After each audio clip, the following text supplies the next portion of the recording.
friends, how are you all? Hope you are doing great at various aspects of your lives. Anand Neelakantan is a popular author from India. He is especially famous for retelling the ancient Indian literature from the vanquished's perspective. The historians and bards are accused of representing the story from the winner's perspective. That is found correct to some extent, of course. No one knows the absolute truth, and everyone has his or her own truth. That is the plural liberal philosophy Bharat, that is India, is known for. It follows the culture where you can question anything and to anyone, even to the gods. And that is the beauty of the culture. In fact, if not the most precious, then one of the most precious books from Indian culture, Srimad Bhagavad Gita or Gita, is nothing but a question-answer session between Arjuna or Arjun and Krishna. And in Gita also, Krishna says, Iti te gnanamakhyatam guhyat guhyataram maya vimrushye tadseshena yathechasi tatha guru. Ultimately, Arjuna is free to do what he thinks correct. Krishna hasn't forced him to follow his instructions. It was Arjuna who had to decide and follow his conscience. In his latest book, Vanara, Anand is reimagining the tale of Bali or Vali, Sugriv and Tara as a love triangle from his perspective. The book may surely offend many. Many will see a north-south divide clearly getting a voice in the book. Many consider it as an exploration of Arya-Dravida culture divide. The author justifies his actions at the beginning of the book that he writes the story from the loser in the battle's perspective, and thus some stuff will be there which not all will agree with. But if Duryodhana considered Krishna as a god, he wouldn't have fought with him. The same is correct in the case of Ravan or Ravana and Ram. So, the book should be read with that consent and aspect. Now let us take a look at the book cover. Of course, we should not judge a book by its cover, but we cannot deny the influence of the cover page on many purchases and or reading decisions. The cover designer had various options here. Being a love triangle, it can show 3 Vanaras, 2 males and 1 female, and a well-built city of Kishkinda. The book mentioned it as Kishkinda in hilly terrain. The designer, however, wisely go for only 1 Vanara figure, that too a side pose of his face. And yes, he didn't forget putting on a crown on his head. The illustration goes really well with the book title. The designer has chosen cheerful colors and thus the cover page is really eye-catcher. Full marks for the cover page. Let us take a bird's eye view of the story. Ahalya, the much younger wife of sage Gautama, was living with him in the deep forests. Their ashram used to take care of orphans also. Bali and Sugriva are among those kids. Sugriva was fearful and fragile, and Bali is exactly opposite of him in terms of persona. Ahalya was into adulteries with Indra, the king of gods. One day, Sugriva entered the room when Indra and Ahalya were enjoying their personal moments. Indra scolded Sugriva and made him run for his life. Sugriva couldn't digest this adultery. He wanted to inform Gautama about the stuff. He was warned against it though. Then things took an unexpected turn from this point, and the world of Indra, Ahalya, Bali, and Sugriva took a 180-degree turn. Bali and Sugriva became legendary fighters with exceptional skills. Bali became almost invincible. They met Tara in their early days and then back during their youth. Both of them fell in love with her from a different perspective. Tara also came to know about their feelings. But how did Bali, Sugriva, and Tara grew up? How was the city of Kishkinda came to existence? How the tribe of Vananara, referred to as Vanaras, who was happy living a life in jungle like nomads, decided to settle down in a plant city? How are Hanuman and Nal are related to this story? All these questions are answered in this dark book. And yes, we meet many characters in this journey, including but not limited to Riksarajas, Bali, Sugriva, Tara, Sushen, Prabha, Ruma, Nal, Hanuman, Matang, Indra, Ahalya, Gautam, Ram, Sita, Ravan, Vibhishan, Mayavi, and many more. Here are my views and reviews for this book. First thing first, as said earlier, read this book only if you can read with an open mind. The narration style is way similar to the author's other books, especially The Rise of Shivagami. The book has some interesting points. What you will like is the way the lifestyle of Vananara is explored. They are not well cultured and groomed, but some of the elements of natural living will amuse you. Of course, there are always two sides of each lifestyle, and that is also explored here. I found it interesting that the Vanara tribe used to measure distance in how many songs away units. The author tried to view various narrations of Ramayana, especially the segments related to Bali, Sugriva, and Tara's lives in this fictional retelling. For example, there are mythological tales about the births of Vali and Sugriva, considering them sons of Indra and sun god. In some versions of Ramayana, popular in the southern part of India, Sita is referred to as Ravana's daughter. Jatayu and his brother are not divine brothers of Garuda, the eagle of Lord Vishnu, and much more. In popular versions of Ramayana, Nal was always found with his twin brother Nil. This character is missing from the book.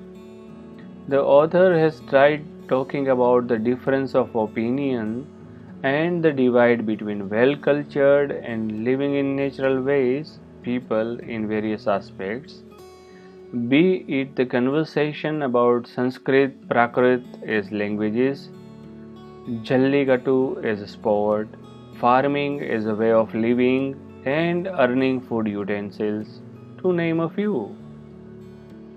The most popular version of Ramayana refers to the Shurpankha incident resulting in Lakshmana cutting the nose and ears of Shurpankha. This version talks about Lakshman cutting the nose and breasts of Shurpankha. Also, if you are grown up with reading and or hearing and watching on TV the famous Hindi serial Ramayana, you will find it disgusting to know about Sugriva's ploys to keep Bali and Tara away from each other, Ruma's uncontrolled adulteries, Ahalya's adulteries with Indra, and other stuff. You may find the shades of many Hollywood and Bollywood psychology thrillers in the characterization of Sugriva. If you can digest all this stuff, then the book has some fantastic literary qualities. Some conversations are really elaborative and you will find the reasoning of the author quite logical. As the author said in the book, it was he who represented his thoughts through the mouth of characters. Here are a couple of such thoughts. It's wrong to kill anything when it's helpless. The best time to kill an enemy is when he is least expecting it. when he is most vulnerable. One should do whatever works, depending on the circumstances. Hypocrisy is natural to all creatures. The tiger crouches the bush before pouncing on the unsuspecting deer. The chameleon changes the color as per the surroundings. The book has some interesting one-liners, like, it was natural for the invaders to see anything from the vanquished as inferior. Wedding functions are exactly only in dreams. In real life, they are dreary and boring, isn't it? Genuine appreciation was the best way to get people to do great work. Mind is a beast. Untamed, it could destroy everything. No god has punished any animal for not worshipping him or her. We can't allow a strong man to get away with evil actions. War is the way in which civilized people butcher each other. The book has many scenes where natural beauty is explored in an engrossing way. While reading those detailed explanations, you will almost feel that you are watching the scene in front of you. But that is not the only thing. Even some short descriptions are quite interesting and convincing too. Like, she chatted incessantly like monsoon rain, and he was happy to be soaked in its sweetness. It was the first sunshine after weeks of rain, and the earth was as fresh as a newborn. The river roared in laughter and rushed to the distant sea. Some of the lines of the book will remind some recent contemporary happenings, and some will remind of ages-old problems. The question about woman's dignity is a hard-hitting point. At the same time, the people who cannot even raise their voices a little louder feel so powerful when in a crowd that they can easily kill a victim, is something which was, is, and will remain relevant. Why mutilating a woman or kidnapping other become mark of manliness? Maybe in the civilized world they dealt with such delicate things in a different way. Cowards, you are brave only when you are in a mob. The book has some fun infused lines too. There is humor and there is sarcasm for you. It works as a reliever in this otherwise heavy story. Here are a few examples. Who are you, Devi? Sugriva asked politely. His heart was beating like a caged bird. Devi, she cackled. Devi, am I a Deva girl to be called Devi? Where did you learn such strange manners? I don't know your name, Sugriva said. I never told you my name, so how will you know it? She laughed. Sugriva smiled awkwardly. Bali called at both of them. I need to sleep, I am tired, he growled. Drink and sleep then, you want me to sing you a lullaby? The girl said with a smile and put the ladle against the Bali's mouth. The girl said with a smile and pushed the ladle again to the Bali's mouth.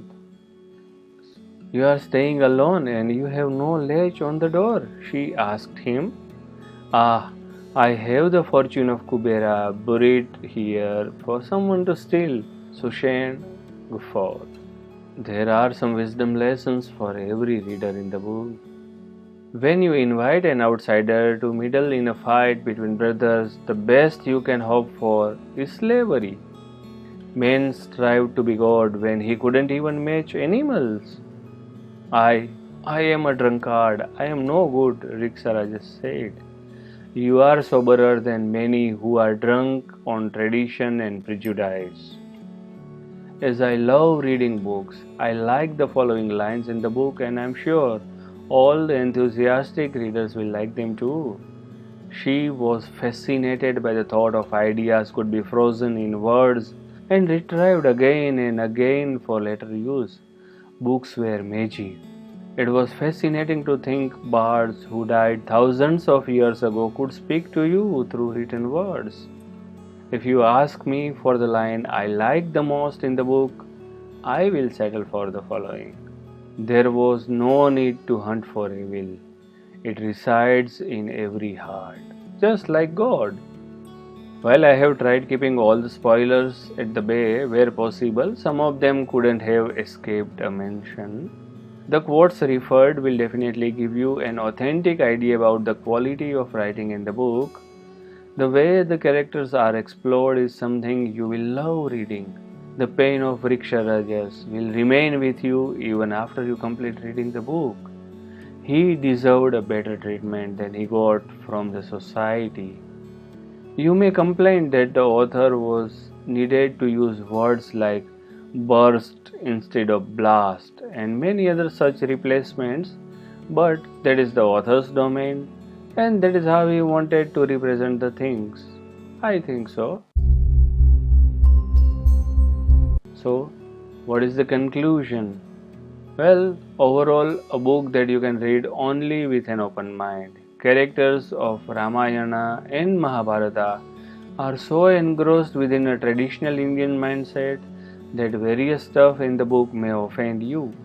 There are places where you think that the author has crossed the lines. In terms of literary aspects and thrilling moments, the book is nothing less than a well-scripted thriller movie. So, have you already read the book? Are you planning to read it? What do you think about this book review? Do you find it helpful in deciding whether to go for the book or not?